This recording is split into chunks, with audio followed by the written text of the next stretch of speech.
the two of you. Why don't you go ahead and tell the audience, where you're from, what you do, and how you got to be an icon. Okay, Yeah, Gaurav, I let's guess start with you. yeah. So yeah, I'll start, Vishal. Thanks. So you yeah, are. this is Gaurav Syal here, guys, from Ontario, Canada.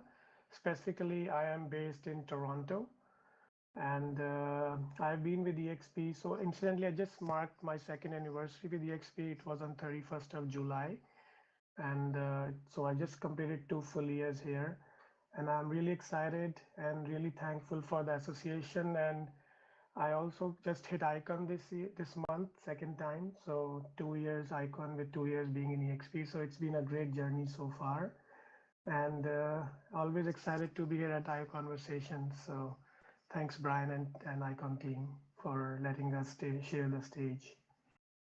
Absolutely. Yeah, no, we love it. And over the next, 45 minutes, we're going to get to know the both of you a little bit better.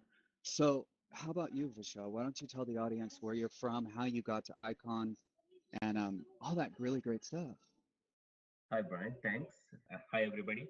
I'm Vishal Saxena from Ontario, Canada, and I am with EXP for 1.5 years, and I have also won two-time icon. I just won on 30th July, second time, 1.5 year in EXP, two-time icon agent, and me and Gaurav, we are in the same team.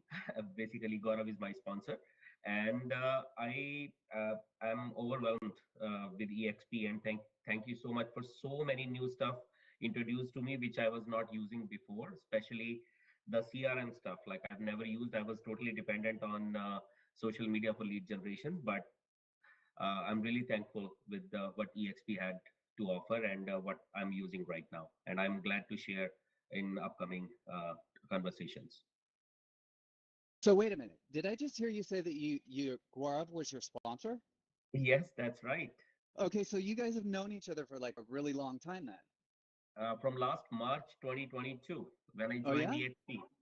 Yes. So basically, I'll go over the history here, Vishal. Let's So talk about this. Yeah, because I want to know how you guys Sure. know each other. yeah. So well, some great things are meant to happen, right? That was me finding Right? Vishal. So, so that was probably like 2022 January. So Vishal had an exclusive listing, and I had a buyer. So I connected with him over Facebook, where he had marketed it. So that's our association, how our association started. And then because incidentally, our background is very similar. We both have engineering background and management background.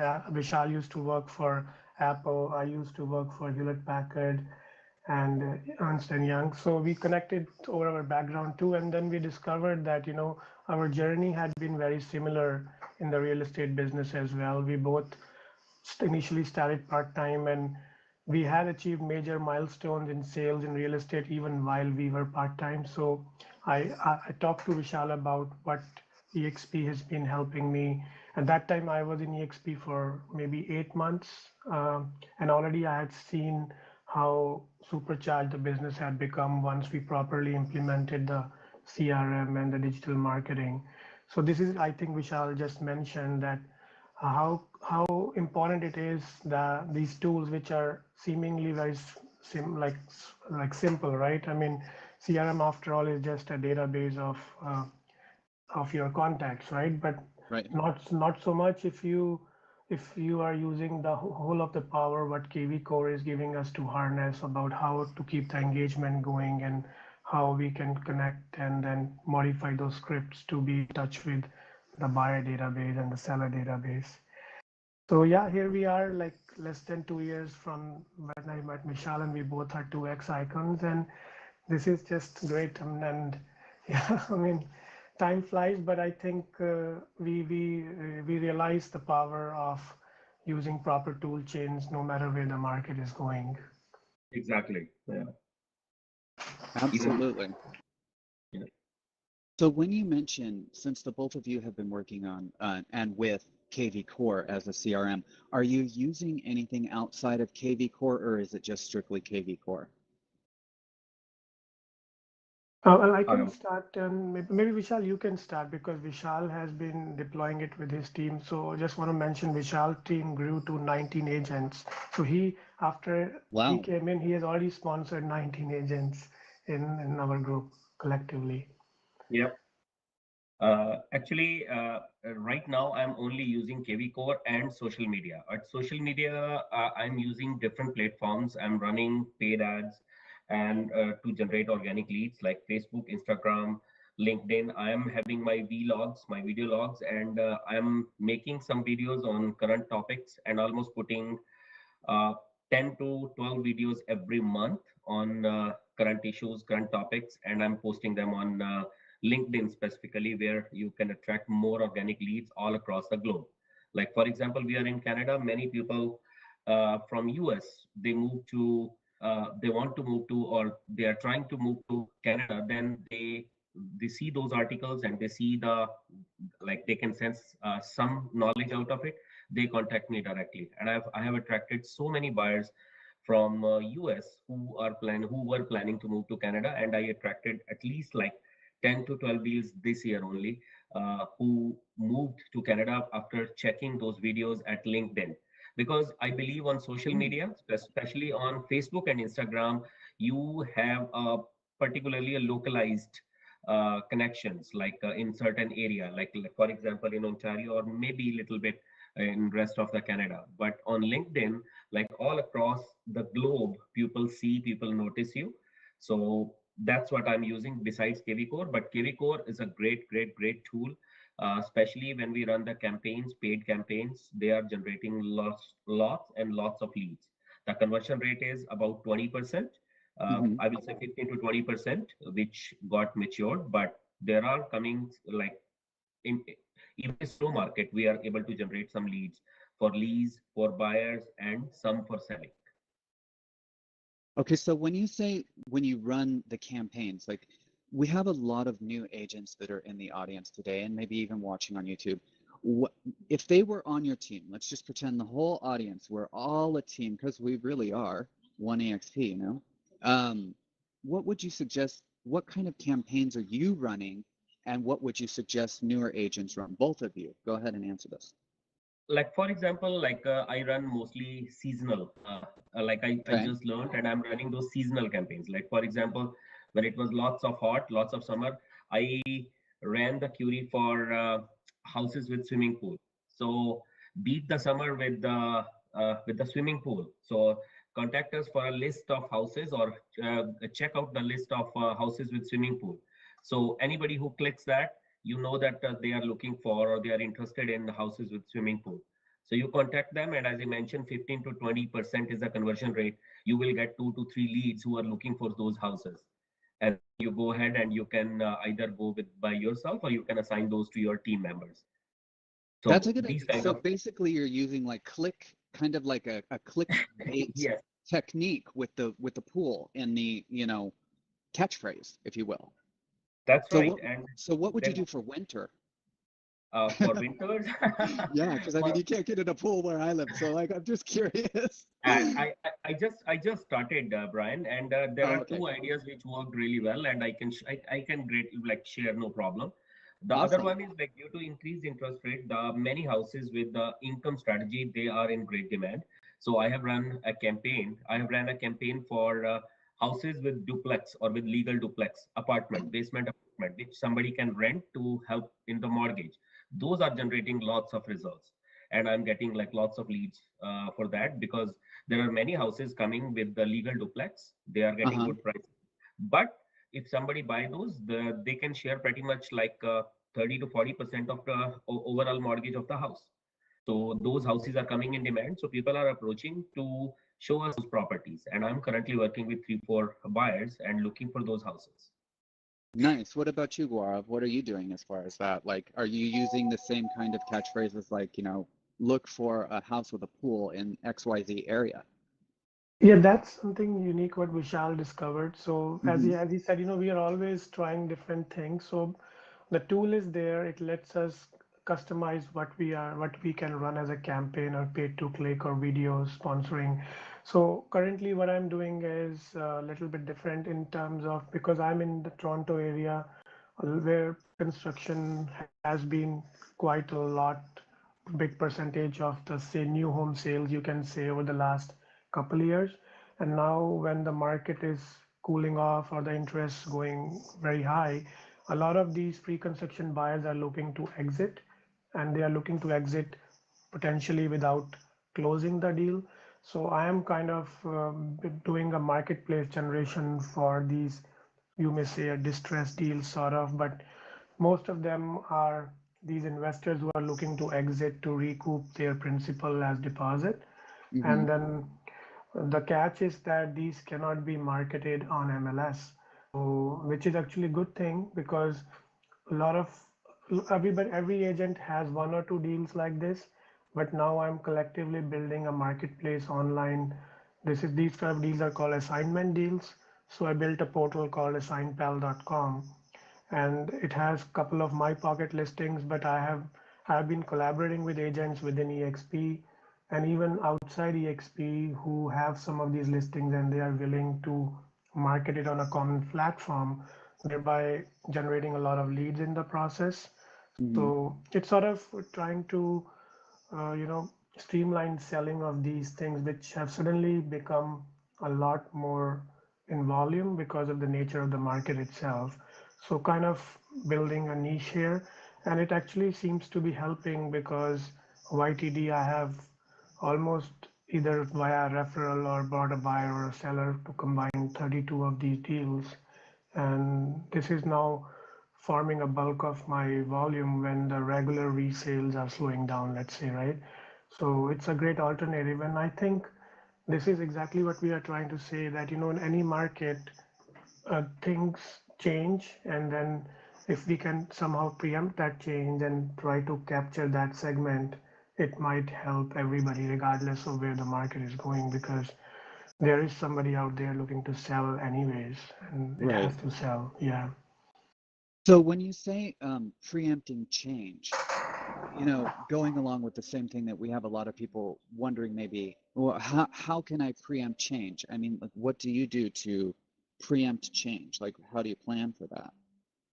Yeah, that's a good question. I mean, I think like the way I can probably say with an example is like we did see that, last year when the rates change, when the rates increase start happening, Mm-hmm. at one point I did see our incoming leads drop precipitously. Like, we will see how many new leads are coming again through KV Core, because that's a great channel. I see what's the collection in the funnel over the last day or the last week, and we can probably take a pattern. And when we see that people's interest in our current campaigns is dropping significantly, so we have to go back to the drawing board.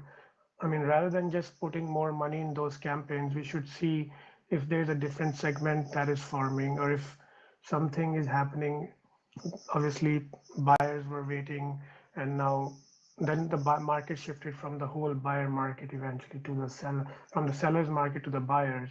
And now in Canada, even now with the last two or three rate changes, it's kind of become a vacuum because buyers are waiting for the next rate drop while the sellers are, the inventory is piling up, right? So obviously that whole change is gradually coming, but we could see that happening 3 to 4 months back. And that's when Vishal and I, we started changing how we can do marketing surrounding some of these. So instead of maybe targeting buyers, we are now targeting sellers of these distressed properties, right? So it's again like we have to probably just see the whole signs and the news, what's coming on, and just be active to implement that change in your marketing strategy. I love that. It looks like Brenda has entered EXP world. Brenda, are you out there in the audience? If you want to come on up to the stage and check your audio, that'd be awesome. I feel like a rock star. Brenda's in the building. Well, Brenda is a rock star and Brenda is in the building. Can everybody drop a Oh, couple of that's ones so. in the chat for Brenda Stone? Yes. That's How are you doing, hysterical. Brenda? Great. It's a Friday. We're ready to It's crank out for the weekend. quite literally. It's been a hot minute since I've talked to you. I think an entire year. How's everything I been going with know. you? Same old, living the dream. I love it. Well, why don't you introduce yourself to the rest of the people out there in the audience who are wondering who is this Brenda Stone rock star, and tell us what you do. That's I would love to. And before we get started on iConversations, if everybody could just put in the chat how many years in real estate, how many years in EXP, any specific questions you want to address, I'll be monitoring the chat the whole time. But my name is Brenda Stone. I've been in real estate as a full-time agent since 1999. I started when I was 24, or to age me, let's say I was 10.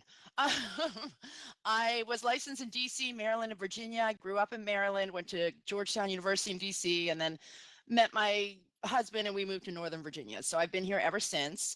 I really built my business around farming, and I started at Coldwell Banker. And you're in a traditional brokerage platform with this, lifetime split and all that stuff. So in 2010, I moved to Keller Williams, and their training is amazing and really focused on building a team, leverage, seventh level. And after a while, I felt myself was focusing more on looking for talent, managing the team, and not really doing what I love, which is really a listing agent. 80% or more of my business every year is as a listing agent. So I don't think I knew I was signing up to be like my own HR division. And so when we came to EXP in 2017, I actually dissolved my team. I have one assistant and it's just me. And my only goal coming here was to be Icon every single year. I don't care about production. I don't care about units. If I can make Icon every year, then I've hit my goal. And so that allows me to have a lot of fun, and I can, clearly say yes or no to different requests or any kind of opportunity. Does it fit with the lifestyle that I want and have now? Which, to be perfectly blunt, I joke, but it's true. I'm kind of on the backside of my career. When I started, I wanted to be number one in my town, number one in the state. And now, honestly, I work maybe 20 hours a week. I'm right by the water. So we go, friends of mine will walk the dogs, we'll grab drinks or dinner and have, concerts, restaurants, all that kind of stuff, time with family. I've grinded it out. I've worked 60 to hours, 80 hours a week. So I'm past that. I've now got a great referral and a return customer. I can't remember what you call those, base. And it all started on farming. That's how I got started, because I was 25. I didn't know the area. I didn't know the laws. I didn't know any people. Everyone my age was broke, and their parents with money were certainly not going to give it to me. So I started out farming, and it's paid off over the years tremendously. And I don't know why there's balloons falling from the ceiling.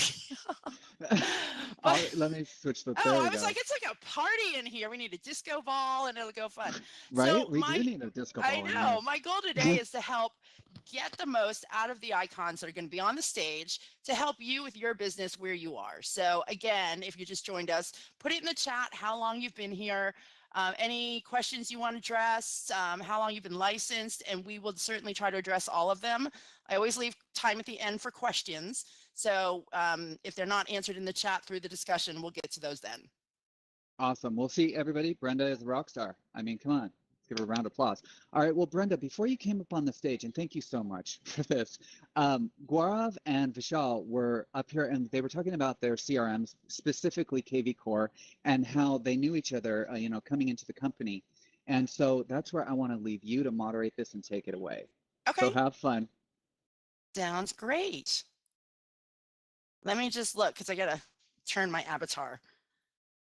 And let's just be clear. I am not a techie person. So when I joined this company, they're like, you get an avatar and you get to do all these weird things with this cartoonish person who I really could, if anyone's listening, use more clothing options and a brighter red shoe color, please. I love it. You can All right, so two-tone the I'm waiting hair. for Lisa and I'm waiting for Darren, it looks like. It looks like Lisa and Darren aren't going to be able to make it today. So it's Oh, just, so this is going to be an intimate discussion. yes, Okay. very. Oh, I didn't know. How fancy. I've never been here with just us. All right.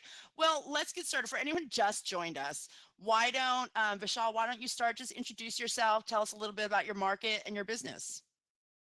Brenda, like I'm from Ontario, Canada, and like I'm in real estate from 2019. so 4 years. And I joined EXP March 2000, March 2022 last year, and I just mentioned I already introduced that I just hit my second icon in the second year of EXP. Uh, we are in market. We are in Ontario. I am in Ontario, and I have brought so far 19 agents to EXP in my downline, and the market here these days is mixed. It's highs and lows. The prices are down, but the number of listings are going up due to low prices. So it's the market have turned from last 2 years from sellers to buyers market. So in September 2021, when it started hiking, and till February 2021, this was purely a seller's market, and houses were the prices were skyrocketing. But since then, we have like so far 11 interest rate hikes, and due to that, the market have slowed down a lot. So the prices have gone down, but all of a sudden, the new buyers have came into the market. Investors are pitching in, and they are buying. So number of listings sold are increasing, but the prices are down. I will say 30 to 35% down than February 2021. So that's the kind of market we are in, but we are hoping that very soon interest rates will be stabilizing and they will start getting down, start reducing, and we'll see again boom in prices, and there will be hopefully there will be a balanced market in Canada, in Ontario. Okay, great. And we will come back to you because I want to talk a little bit about that. But is it Gaurav? Yeah, hi Brenda. Yeah, Gaurav Hi. here. Okay, if So you want to yeah, introduce yourself. sure. So I'm also based in Ontario, and basically my city is Toronto. So Toronto is where I do my most of the business.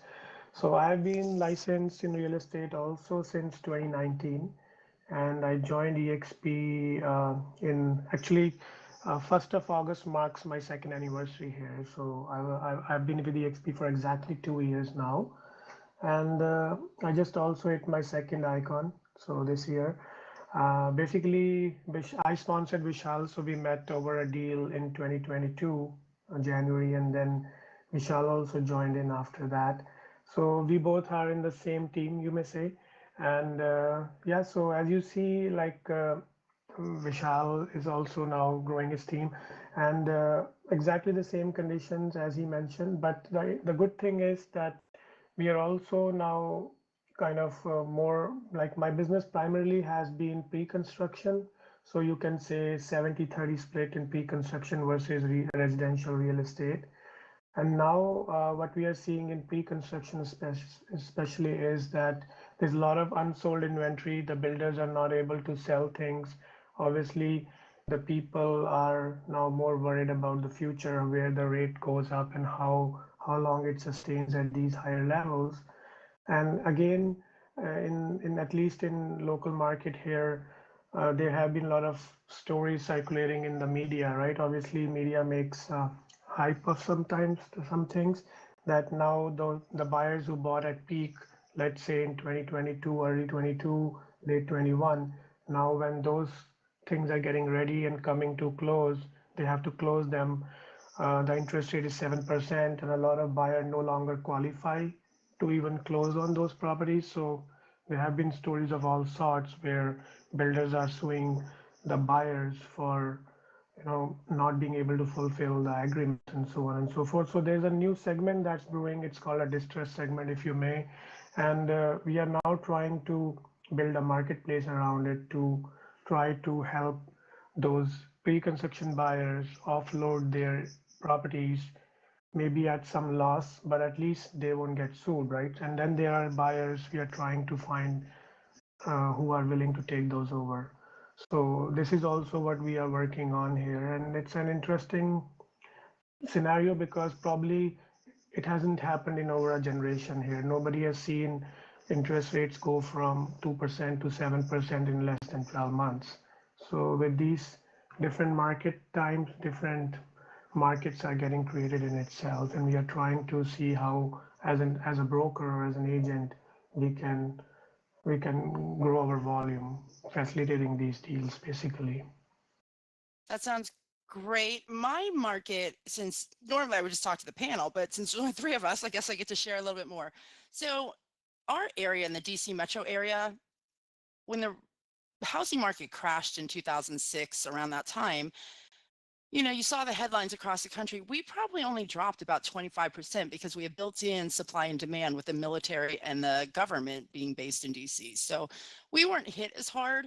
When I bought my first house in 1998, my interest rate was 7, and we were thrilled to get it. So for us, we did see a stall when it started raising very quickly the interest rates. But now people are getting used to it. As soon as they get used to it, they're back buying. So in our market, inventory is so tight. We're still getting multiple offers. When the market slows, the first market for us that slows is the condo market. And then COVID, a lot of federal employees, they went out into what I call the country, which is really the other side of the county. I mean, we have horrible traffic. So when someone says, I'll drive, an hour commute, you get like 7 miles. But they're all being called back to work, either full time or as a hybrid. So you're seeing a lot of people return to the cities. So the condo market is stabilizing. And we often have multiple offers still because there's still more buyers than there are houses to sell. So therefore, a lot of people who either now don't qualify at 7 or they don't want that monthly payment have become renters, and our rental market is off the charts. I put a listing on, and within 4 hours, I had 3 applications, and they're outbidding each other. So sounds like we're in a slightly different market. For those who don't know, Canada has a lot of different rules than America in terms of real estate. And I don't know, Gaurav, if you want to talk about that in terms of advertising and what you're able to do. Like I don't believe you can cold call or directly solicit like we do here. Well, there are definitely some restrictions because the boards here are, first of all, like very, very, very rigid. So, in fact, like you may gauge from the fact that just the legislation to disclose the sold prices when the anti-competitive trade board sued a couple of boards that why can't the brokers advertise freely the sold price. So that discussion went to the Supreme Court of Canada. I mean, that much, the boards are restrictive here, but it's getting easier. So again, we don't have Zillow. We don't get expired leads that easily like how you get in the States. But then there are some technology brokerages that are evolving. So they are building their business around these lead generation practices by disclosing sold prices and whatnot. And still they are very, very tightly governed. So again, so Canada is a little bit different, but on the good side, the way the difference is that especially in major metros like Toronto, Vancouver, Calgary, and Edmonton to some extent, there's been a lot of positive immigration happening. And if I may recall, maybe Vishal, you can correct me, that last year we saw the record immigration, like because during COVID there was some halt, and so there had been a pent up demand. So I think it's the first time in history ever that Canada's population has gone over 40 million. I That's mean, right. it might sound like a joke, the number, right? I mean, given the length and breadth of the country, on a map, it looks pretty much similar to the size of US, right? I mean, but no matter what, like the population has always stayed in 30 millions over the last 50, 60 years. But now, having said that, it's actually bringing in a great demand. So what we are seeing especially in Toronto, is that there is a very strong demand. And as Brenda just mentioned, the rental demand is through the charts, especially in the condo segment. So even if we may have issues with people qualifying for mortgage at 7% and coming up with enough down payment for that, but the rental demand is huge, and I think it's just a matter of time when the interest rates do normalize. Then this whole pent up demand of the tenants who would want to convert back to the renters or back to the owners would supercharge the prices from there. So I think that's what we are kind of preparing for. And as I was saying earlier, like we should preempt some changes in our marketing. And I mean, I think probably later half of 24 and 25 for sure is when I think we will all see when the interest rates probably drop between 3 to 4%, and then all the renters who are paying historic high rent decide that now they want to be owners for pretty much the same monthly outflow, and we should see prices go up again in all segments probably. So this is why we are kind of building that system using all the KV core and things to get enough leads and funnel to widen our funnel base. So when the people on sidelines do come out to active buyer phase, we know who is doing that and we can capture them right away. Really quick before we move on to KV Core, is your lending is different. Do buyers have, they don't have like a FHA 3.5% down. Do they have to put 20? So yeah, that's No. a misnomer, I would say. Like I can go into a little bit specific. So anything below 1 million, there is something called Canada Mortgage and Housing Corporation, sort of friendly Freddie Mac, if I may. I think that's what translates to loosely in US. So anything that's below 1 million, and if people qualify, they based on their income, they can go below 20%.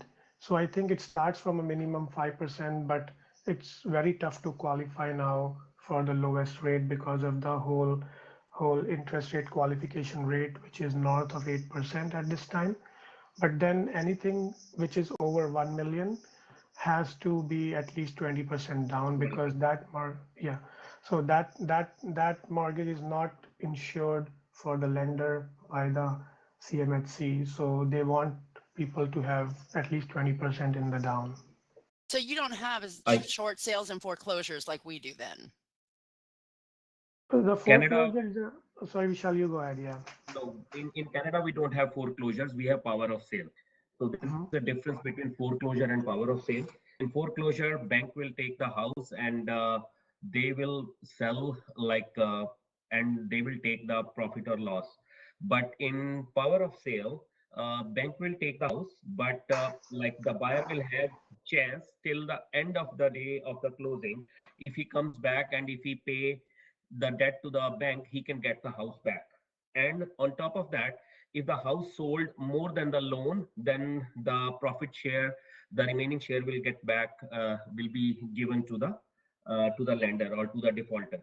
So he will get his money back. But if even one day before closing, he can come back to the bank and he can give his loan back and he will get the house back. So this is a condition in power of sale. So that's the difference between power of sale and foreclosure. So in Canada, we don't have foreclosure, but we have power of sale by the bank. And so in terms of lead gen, because the market is tighter, I know you guys were talking about KV Core. Is that how you built your business? There are several options. Before you joined, we discussed that in KV Core, there is one option is to generate campaigns on KV Core. The other option is you can generate campaign on social media and especially on LinkedIn. On LinkedIn, like you can bring like lots of quality leads from especially from IT or from finance sector or from even from somebody who's moving inter-country, like from let's say somebody's moving from US to Canada. Many people are on LinkedIn and they can see which realtor is putting what kind of weblogs or vlogs links over there and what kind of logs they are putting over there. So based on their knowledge, they can contact those realtors directly. I got so many leads last year and even this year from US. Some people who got immigration to Canada and they wanted to buy a house, they contacted me directly before they even moved into Canada. So those campaigns helps me a lot as well. And we also do some campaign run, some paid ads on Facebook and Instagram and these videos on LinkedIn. Those are helping as well. Yes. So I'm guessing the success of the LinkedIn is because you're consistently putting out content. That's right. Almost 10 to 12 videos every month I place. Are you creating these videos yourself, or do you have an assistant or some sort of company you've worked with that produces them? Both. I create some videos by myself and some I take help from my assistant as well. Like the idea is mine, the script is mine, but she helps me to create some. Okay, and Gaurav, what about you? What do you do for your lead generation?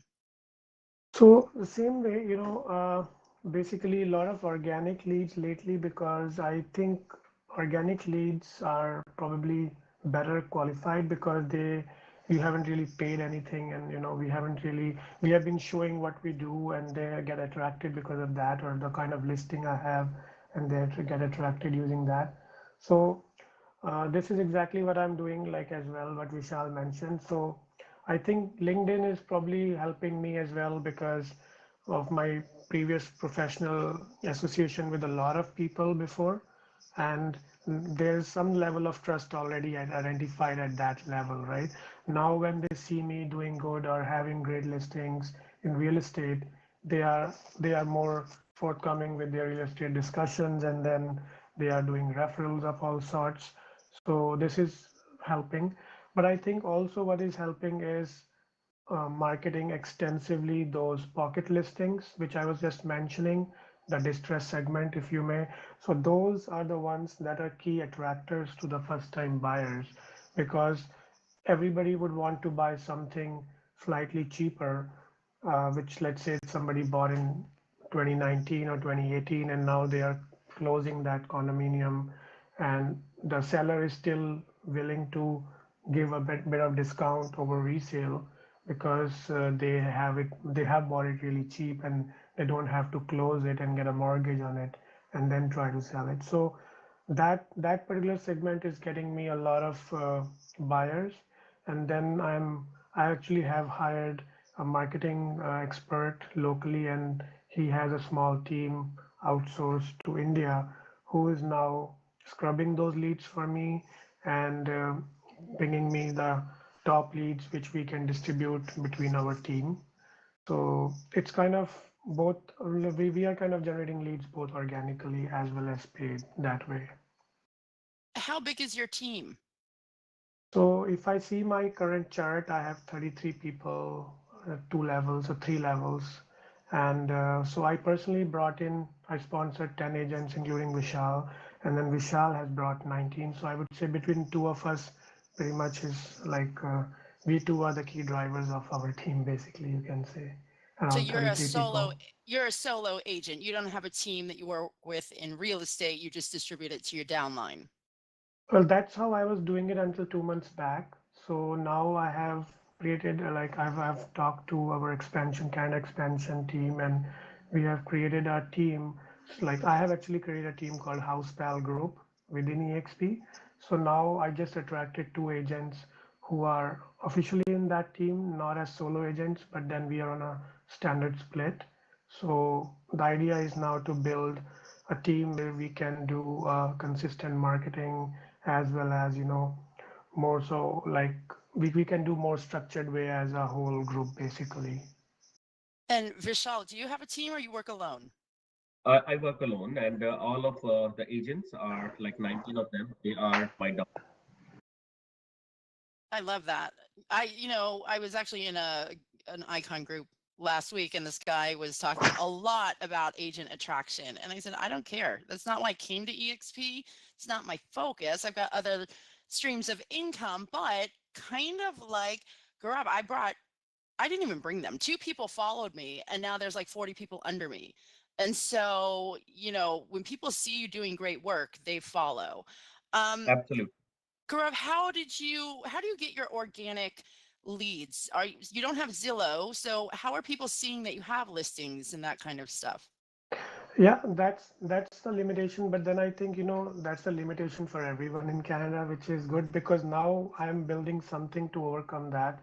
So what I did is like I made a public facing portal which is specifically targeting these distress deals, and I have some marketing budget set aside to market those individual pick of the week, you may say. So I'm pushing out emails, I'm pushing them on social media via ads, paid clicks.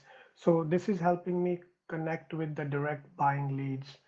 So what's happening is a lot of buyers are actually getting attracted obviously to those low priced ones because they really are distressed. But in the process, I'm able to cross sell a lot of them to some resale or refer them to within my network for other things, right? So basically, like if you look at numbers, I'm seeing around 2 to 3 thousand new people create login on the portal every month, and then they kind of become sort of within my list of distribution over within CRM, and out of which I'm seeing at least 10 to 15 people ready to buy anytime.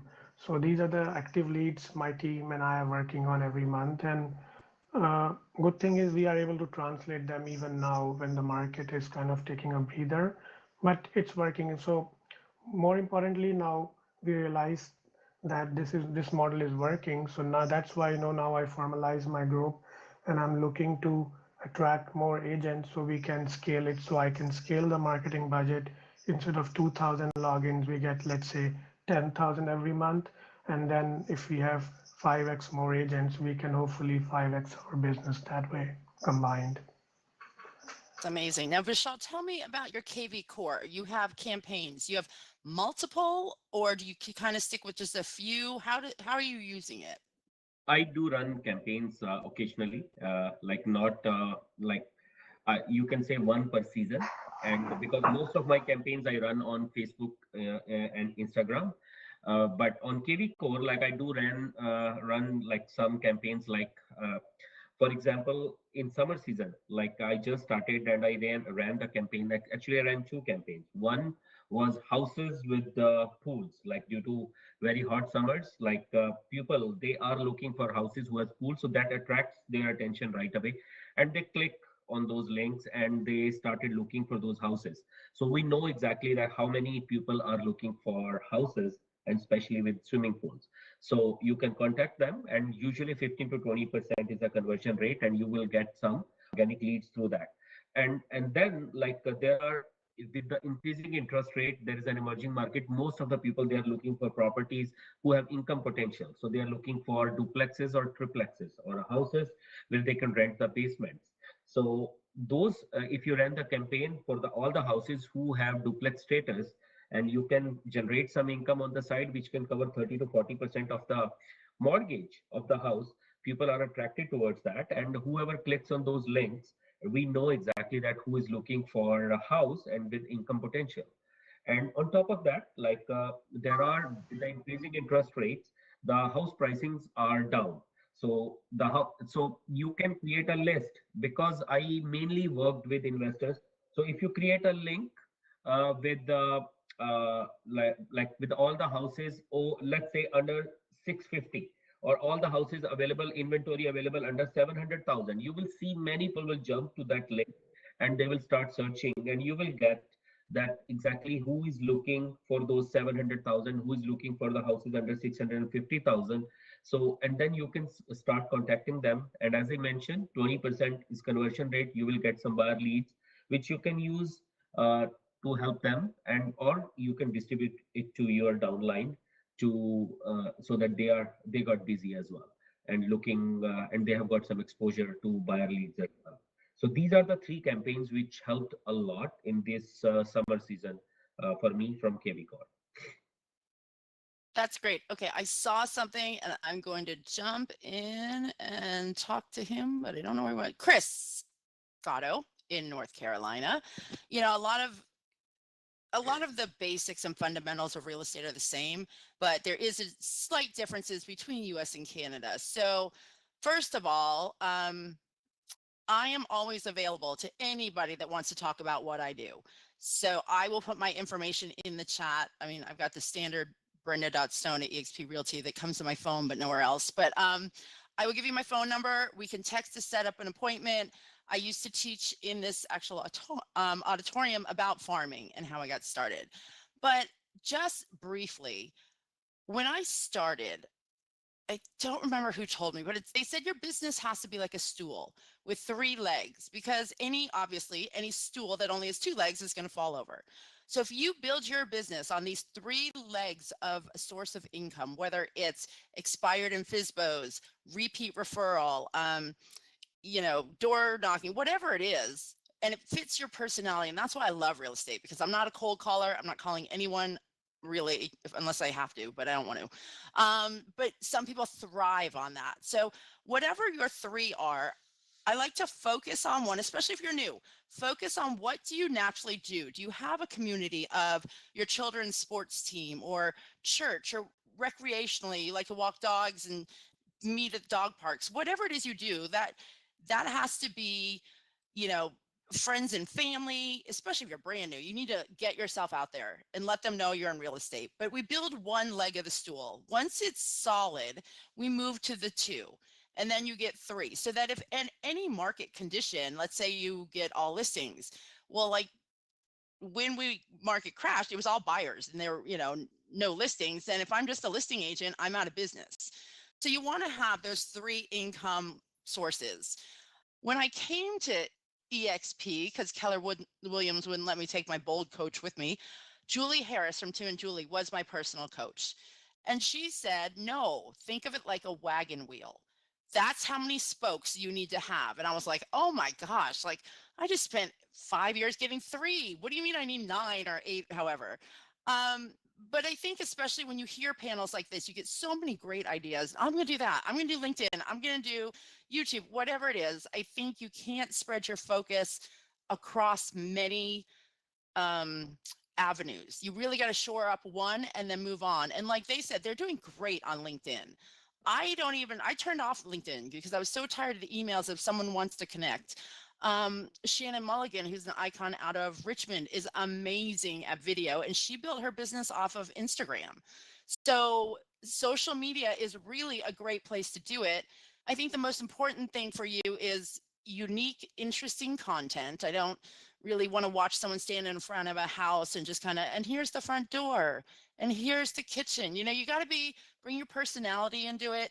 The most important thing with any stream of business is you have to be consistent. So I have a marketing plan every October. We review it, we review our budget, that kind of thing, because whatever you do today shows up 90 days later.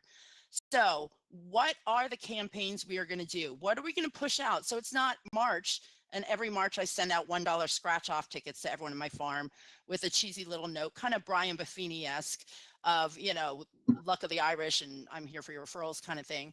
And they love it. And they, one of my clients won $2 and put it on Facebook and Instagram and that kind of stuff. But I'm not on March 1st scrambling going, oh, crud. Forgot I was being recorded.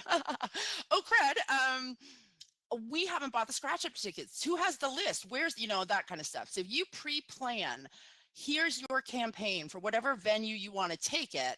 It keeps you on track, keeps you more organized, especially when you're solo agent. Systems are everything. So you've really got to strengthen those. So as much as you can automate or give to a VA, I think that the stronger you're going to be because it's less everyday stress. You're not procrastinating. You've got a plan and you just implement it. I want to get back to the panel and talk about, do you guys do anything special for your clients, like gifts or events or anything to keep them engaged once the transaction's over? If Vishal, you want to start? Yes, I have a company here, local company. Whenever there is a closing, they go with a gift.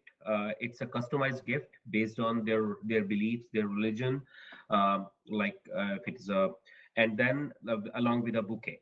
So that's what I do. And they also go, and there is a small package which I have selected with them. They go on their birthdays, and so that's what with them. And then there are two big festivals over here, like for most of because most of my clients, they come from Indian background. So I, like in those festivals, like I send a special gift to all of my previous clients. Like so far their number is around 219. So I maintain that list, and that the same company, they go and they distribute those gifts, and some I go personally between me and my wife. Some, and then that's how we stay in contact with them. Uh, and also I do sponsor some events, like some celebrities who come. I do sponsor in my local area. So I got some free tickets, which I just keep two for me and my wife, and remaining I distribute to my current clients who are working currently with me.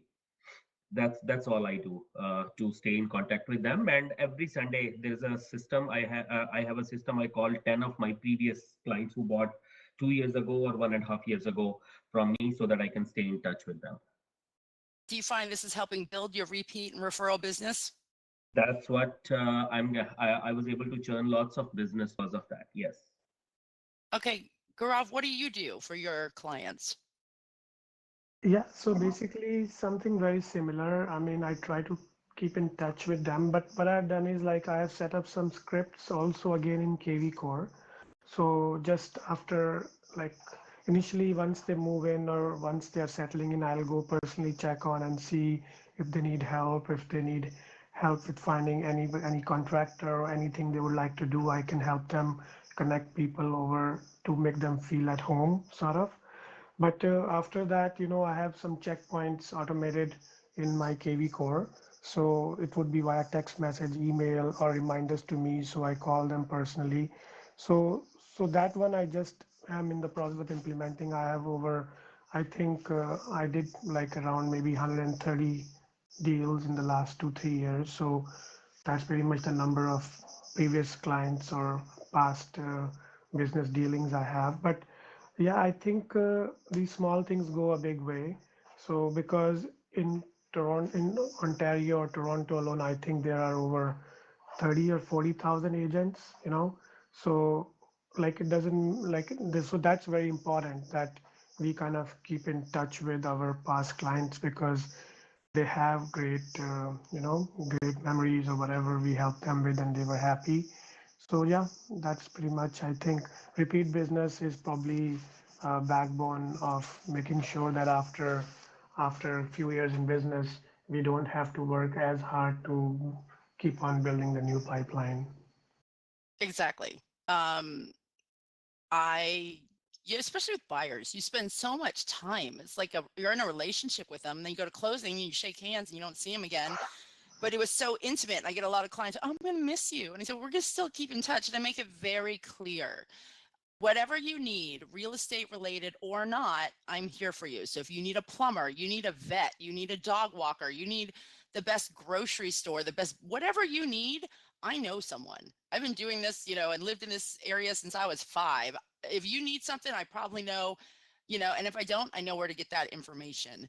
So I think that's key, really sticking around. And, I love a good competition. When I hear they're interviewing 3 or 4 agents, I love to win. So I go in there guns blazing, so excited.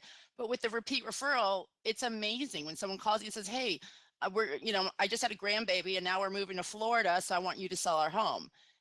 I don't even have to walk in with a presentation. I don't have to compete, there's a little disappointment, but I love that. I love that they say, my daughter's going to move to town and we told her you're the only one to use.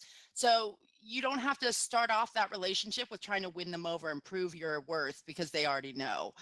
Um, where did it go? Harrison has a question, which I'm going to put to each of you. Where would you suggest a new agent start or focus their business? So we talk about building a stool with 3 legs. Where do you think the first leg should be focused and how to go about it? Vishal, if you want to start. Yes, I think every new agent they should start with leasing first because number one, it's easy. Number two, it's easy to coach regarding by their mentor regarding how to lease, and they got knowledge of all the basic systems about the forms, how to talk with clients, and they can finalize the deal by showing like 5 or 6 houses in any market, and they got encouraged like once they close that one deal of leasing and they like all the paperwork went through their hands, they understand what is like what are where to upload those forms, what is sky slope, what is web forms, how the metric works, how to do the search.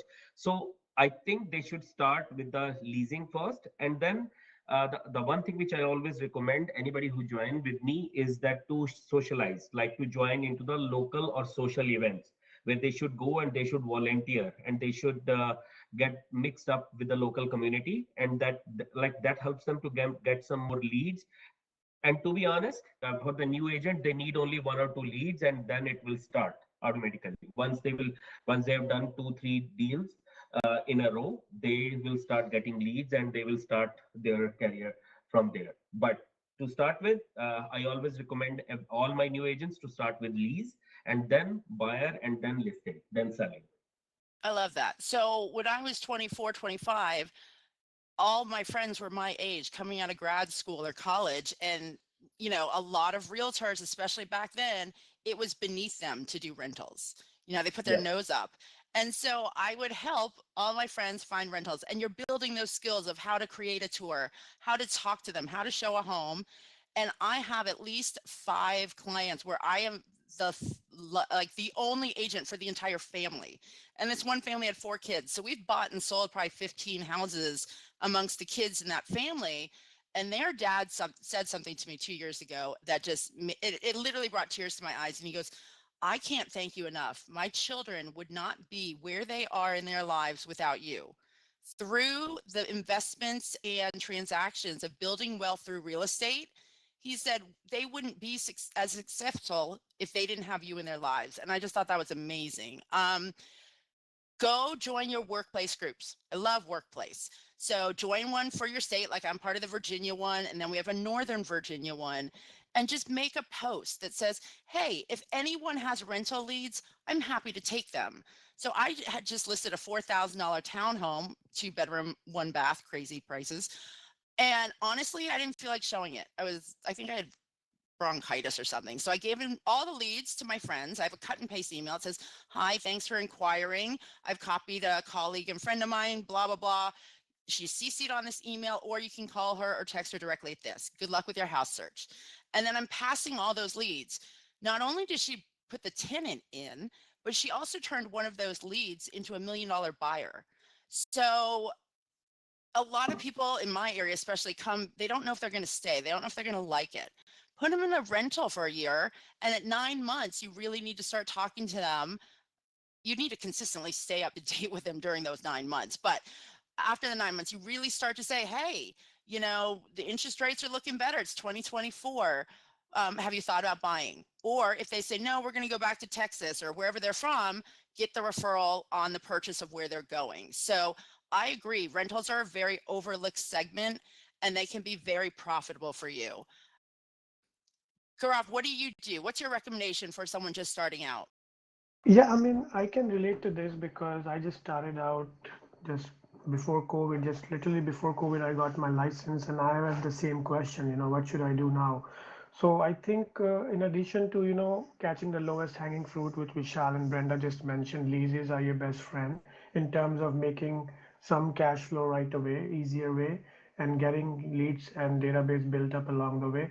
I think another thing which we should not overlook as a new agent is building a social media profile across multiple platforms. So, I mean, so see, the thing is, it's a great equalizer, right? Social media for everybody. So if you bring a quality profile, you put some blogs, you go to some open houses, record some TikToks, some reels, and try to try to keep yourself busy as well as know what's happening in market and show people that you are actively involved in the real estate scene. That really goes a long way.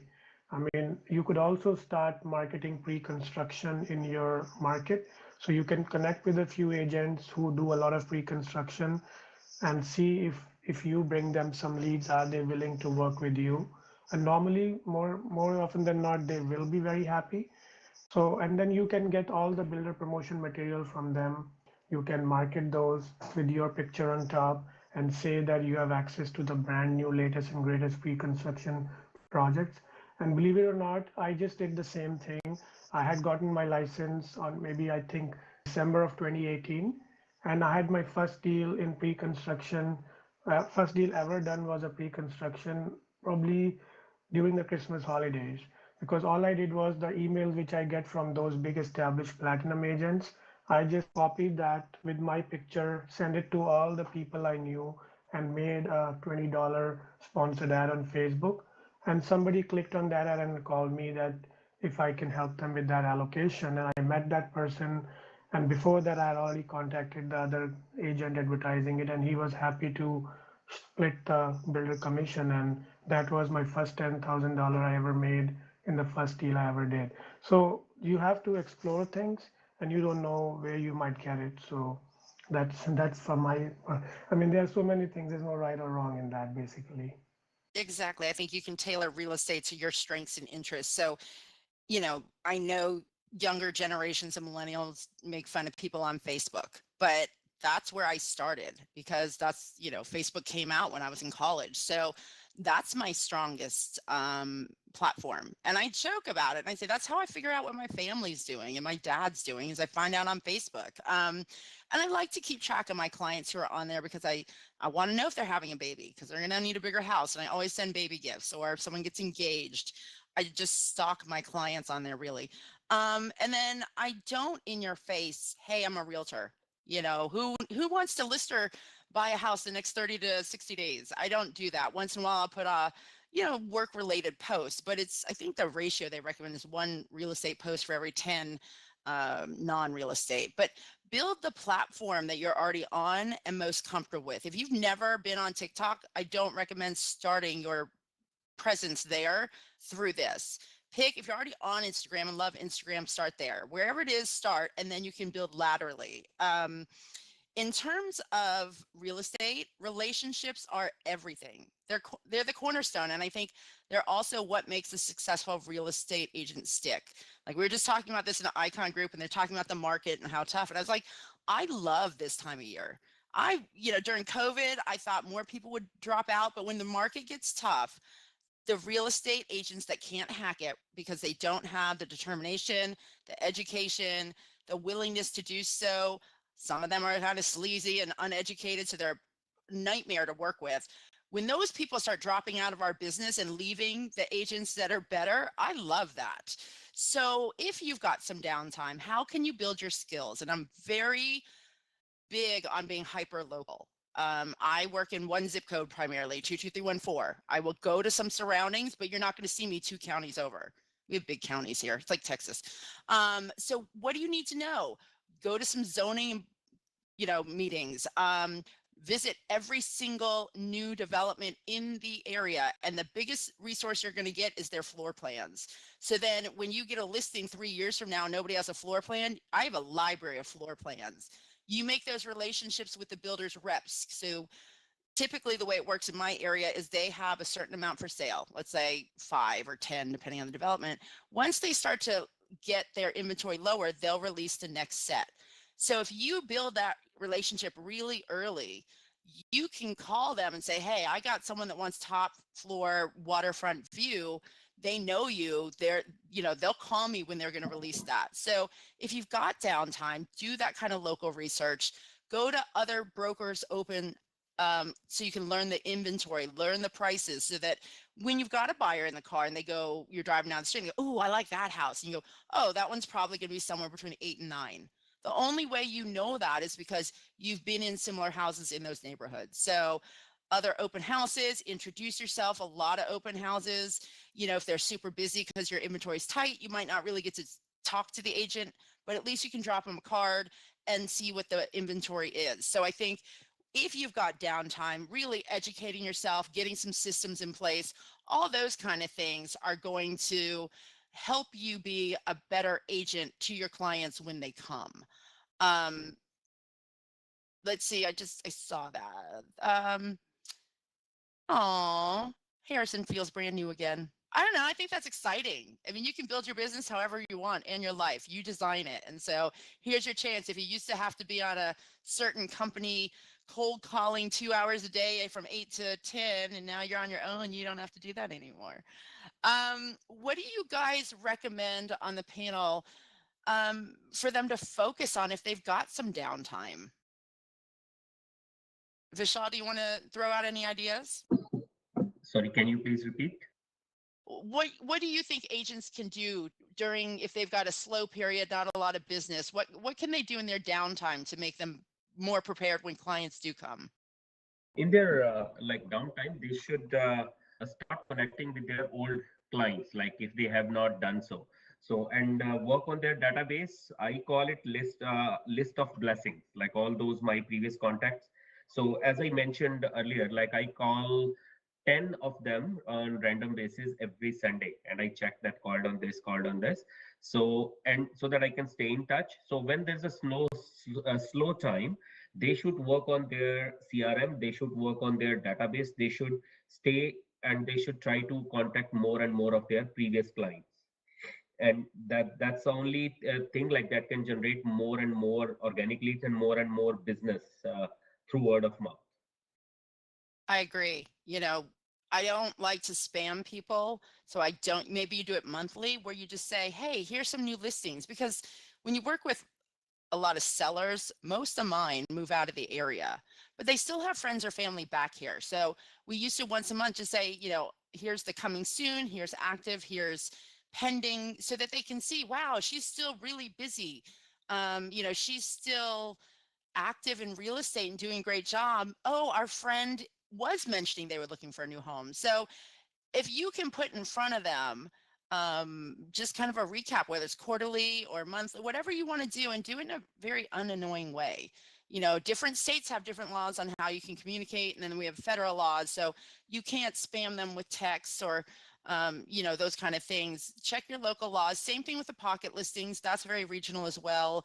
Um, you know, I think EXP has its own rules about how we handle them, but Canada is certainly different than where I am. We're not really allowed to advertise a pocket listing. Like I can tell people within EXP, but once I tell someone else outside, it has to be on our MLS as active. Um, so I think that, the people that who like, know, and trust you, that's who you start focusing to say, hey, I'm revamping my real estate career. Those Oh, the balloons. I don't know who put balloons on. I don't know how to stop them. Oh, look at Brian. He knows. I just looked up. There they are. It's like it's a dance party at God, like DJ Jazzy Jeff. He was fun. Okay, I know, right? back to the topic at hand. Gaurav, what would you recommend if people have some downtime in a slower market that they focus on to get their business stronger? I think we are all going through that as we speak, right? So obviously the call volume has dropped for both buyers and sellers. But what I'm doing instead is just sort of focused on building myself as a brand again. So it doesn't necessarily mean that only when we buy, we have a listing buy, bought or sold that we advertise. But again, becoming again, I'm more pro about social media because I think that's what most of the new business will come from. Let's say if we even say 23 is a write-off, so let's focus on 24. So you should do more on social media, as Brenda said, identify a platform which you love to connect, where you have most of your social networking on, and then all of them have some ways of doing sponsored ads. If not, you can do some organic posts like short videos, like go to open houses, record those, and just put 10-second videos, 15-second videos saying, this is an interesting, what do you think about this kitchen? Like, this was a new makeover. What do you think is better? Just try to connect with people. And when they see that you are active in the real estate space, they will be more inclined to give you a random call, and that conversation may lead to a transaction in short order. That's what I've seen. Like my latest, I would say, the transaction, if like later half of July, and just 2 days ago I sold one more. So this gentleman, I helped his sister get a lease in December from one of my listing. He had called me directly, and his sister was a newcomer to the country, but they are very educated, and obviously they would have gotten a great job, but that time they did not have one, right? So I helped them connect to my particular landlord to give them that lease, right? And now in May he contacted me that he wants to upgrade his house to a bigger one. So I advised him, and then I found him a house, 1.1 million. He bought it, and then just 2 days ago I sold it, his current house, for 900K. So this was a huge deal, right? And in a slow market. So again, I wouldn't have got this deal, first thing, if I would not have entertained a direct buyer for a lease. Secondly, if I would not have entered his contact over a casual conversation into my KV core.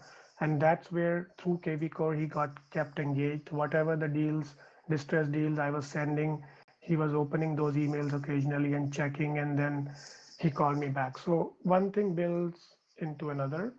So you never know where your next 30 40K business will get generated from. So just we have to treat each incoming lead with an email or a phone number as a potential buyer in short order, or a seller in short order, I would say. Let me ask you as a follow up, what kind of content are you putting out on your social media? Is it primarily videos? Is it financial charts? What are you putting out there? So what I'm doing is I'm just trying to not put what everybody else is putting. Let's say, just try to be a little unique. You could you could post something like there's no right or wrong again here. A lot of cookie cutter pastes are what people get bored of very quickly. Like if you just put a compared CMA chart and say over July over July, market is down 20%. People already know that is something you have just 10 seconds of their attention span. They will just scroll over that feed. So I mean, I just shared my Instagram handle. I mean, you're more than welcome to see it. But again, I'm doing it myself. I'm not subcontracting that part to anybody to manage my Instagram or social handle just yet.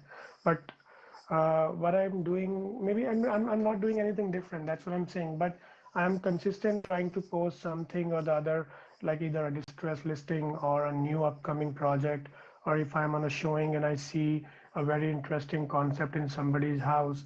I mean, just take a small 10-second video and say, do you like it? Like, this is a unique concept you could all do in your house, a great, a great makeover or something, like something very, very casual, but just to keep the people who are following you engaged in a real estate context, maybe. Yeah, I know someone on Facebook whose posts are always like the weirdest things you see in a house, and he'll go, caption this, and it's like a toilet in the middle of the kitchen or like something like that. I Yeah, just warn something, you yeah. guys, there could be some liability laws you're breaking by, taking photos in someone else's home and posting it. I do think he gets some of them off the internet, so that's a little Mhm. extra coverage. All right, if you guys have any follow-up questions, put them in the chat now, but I'm gonna talk to Frank for a second because he's started, I think I remember, started in Northern Virginia, down in North Carolina. Nobody was, how do you keep kind of the sphere going to expand your referral network while in North Carolina, but keeping Virginia growing? And it's very cliche, but I always say, and Frank is great. I mean, when someone say like looking for agent Northern Virginia, he'll tag before I even knew it was posted. But to get referrals, give referrals. That's really it. Um, but I also think if you're really focused on referral amongst other agents versus the public, it's going to have different things. If it's other agents, it's, reaching out consistently, obviously, EXPCon shareholders, doing that kind of face to face, getting to know you. If you reach out to, you have a focus, like I have a good friend who focuses on waterfront properties, horse farms, whatever it is. You could really say, hey, I would love to schedule a minute, just if you got 10, 15 minutes to pick your brain, talk about whatever it is they do so that you're learning, but also you're building that relationship. I think that's really important. As for the public referrals, that's harder for me because I feel like a lot of people look around the neighborhood and see signs in the street. And, you know, like this is how I feel about it. I didn't know until I hired a marketing person to help me that I had a 1-star review on Yelp from like 1999. And I was like, who goes on Yelp to find a realtor? Like, that's for restaurants and hotels. So a year or two later, Yelp reached out to me and said, we'd love to do some advertising with you. And I said, you remove that rating because it wasn't even someone I'd worked with. I don't know, it was so weird. And all of their other reviews were so negative. I thought this person just does this. I said, you remove that and I'll advertise at any package you want. And they said, no, we don't do that. So I said, okay, I don't do that either. But so I'm not on Yelp as a real estate, but it's different when I'm trying to, at least farming wise, break into a market. I oversaturate with mailings. We do targeted Facebook ads because you can they had a better function. We could get it down to like 3-block radius with a map. Now I think you have to buy whole zip codes. But if I have a listing, I will promote just coming or coming soon, just listed, pending, and closed. Because a lot of people won't know that it's the exact same house, but you've now touched them 4 times. And it really gets the community, going to say, wow, that person's really busy here. And I've been approached many times where I go to put a sign writer that says under contract, and the neighbors will go, that's only been there for a day. And I said, I know, I'm not good. And, I feel like if you're really trying to build your sphere for clients, it has to be a little bit more boots on the ground. Um, so I think that's where you're doing more targeted ads through social media. Maybe, you know, really focusing on, you know, post COVID, people don't like mail as much as they did before. So I've really cut down on my mailing budget, but I'm going to let the panel take this as well. If you guys have any, especially because you're building an expansion team, any advice for Frank on how to build, you know, a business in a state that you're really not living in anymore? Vishal, you want to go first? Like how you build a business if you're not living. So you're in Ontario. Let's say you wanted to get an expansion team going in Quebec. You know, Okay. you're not in Quebec. Like, what are some of your ideas on how to do that? I think the good idea is to get some sense of the area first, like to visit at least once, have a meeting with the a meeting, or to have a regular meeting with at least one member if you have in Quebec, and try to understand like what are their problems, and based on your experience and expertise, try to help them and try to understand what are the situation is, and at least like have a once per month visit. To meet with the agent on one-on-one basis over there and to understand their problems and to try to solve based on your expertise. I think that's the best like example how to expand in a particular area, because you cannot do if you work entirely remote or through Zoom sessions. Gaurav, do you have any thoughts on this before we wrap up? Yeah, well, actually, I have one. I had one member direct sponsor I brought in Vancouver. So there are challenges as well because of course, you know, whatever is working in this local market for me is not exactly how it's in Vancouver, though we are in the same country. But I think the key thing would be to uh, like obviously we need a anchor sort of a person there at all times. You know, just like that's the challenge I was facing. Like if I'm giving him ideas from Ontario, he was saying that's not working in Vancouver, and I noticed the markets were way different. So in fact, even I am also looking for some tutorial on how to expand at this time. So I understand it gets a lot of challenging at this time, having a totally different market and try to expand. But again, unfortunately, you know, I don't have much experience making it work either myself yet. Well, I would like to thank everyone for coming. I would also like to reiterate, join Workplace, start chatting, go into that, and then really take advantage of what EXP has to offer. I mean, we have so many classes, it's unbelievable. So we have training if you want to be Express Offer certified, if you want more information on KV Core, we've got classes for everything. So I would say really take advantage of that. Every agent that I've met at EXP is so open and welcoming that if you see them doing something that you are interested in or piques your curiosity, reach out. I would say 99% of them are going to say, sure, I'll tell you what I'm doing. Let me, you know, we'll set up a time to Zoom or Google Meet or whatever. My contact information was put in the box, but I'm going to put it again. And then if anyone has anything else, I would just like to reiterate, we really appreciate and value your time, and we hope you got some good information out of it. And Brian, am I missing anything? You are a rock star as always. Oh my God. I told you. So Thank you so funny. much for this entire hour of information and wealth of knowledge. I'm going to go ahead and put down in the chat box for you all in the audience the ICON program overviews, United States, Canada, and commercial. Save that to your computer. Thank you all for coming. If you're watching this on YouTube, smash that like button. Thank you, Brenda. Thank you all for Bye. coming. Thanks, everyone. Nice to meet you guys. We'll see you at the next convention. Thank you, Thank Absolutely. you. everybody. Thank you, Bye. everybody. Bye-bye. Bye bye. Bye.